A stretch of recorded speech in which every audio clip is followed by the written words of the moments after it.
আল্লাহ রসুলের আগমনের উদ্দেশ্য হচ্ছে আল্লাহ তার রসুলকে পাঠিয়েছেন হেদায়া এবং সত্য দিন দিয়ে।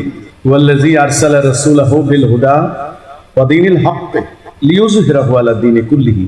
সূরা ফাতিহা 28, সূরা সফ 9, সূরা তওবা 33। হেদায়া মানে রাইট ডাইরেকশন, এটার উপরে ভিত্তি করা একটা দিন। লিইয়ুযহিরাহু আলা দীনি কুল্লিহি, অন্য সমস্ত দিনের উপরে এটাকে বিজয়ী করে। তো আল্লাহর এই দিনটাকে বিজয়ী করার জন্য নবী করিম সাল্লাল্লাহু আলাইহি সাল্লামকে আল্লাহ জিহাদের নির্দেশ দিয়েছেন, কেতালের নির্দেশ দিয়েছেন।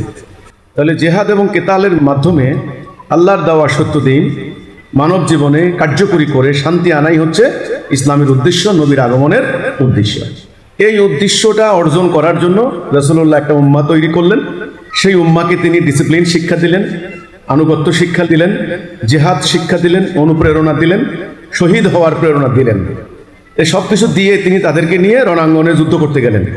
তিনি শত্রুর বিরুদ্ধে লড়াই করে আল্লাহর দেওয়া দিনটাকে প্রতিষ্ঠা করলেন। ফল কি হলো? আরবের যে জাহিলি সমাজ, যেখানে মানবাধিকার ছিল না, যেখানে অন্যায় চলতো, গোত্রে গোত্রে হানাহানি হতো, ওটা বন্ধ হয়ে ন্যায় বিচার প্রতিষ্ঠা হলো। মানুষের কোনো নিরাপত্তা ছিল না, সেখানে নিরাপত্তা প্রতিষ্ঠা হলো। একা একটা মেয়ে মানুষ হাজার হাজার মাইল পথ পাড়ি দিচ্ছে, কোনো ভয় ছিল না। এটা হলো ইসলামের উদ্দেশ্য। এখন আজকে সারা পৃথিবীময় বিভিন্ন সংগঠন কাজ করছেন, কেউ নির্বাচন করছেন, কেউ বিভিন্ন তরিকতপন্থীতে মানুষের আত্মার ঘষামাজা করছেন। আসলে পৃথিবীতে মানবাধিকার লঙ্ঘিত, মানুষ আজকে আতঙ্কে ঘুমাতে পারছে না। ট্যাক্সের অত্যাচারে মানুষের জীবন নাবিশ্বাস হয়ে যাচ্ছে, সুদ ঘুষ রাহাজানি।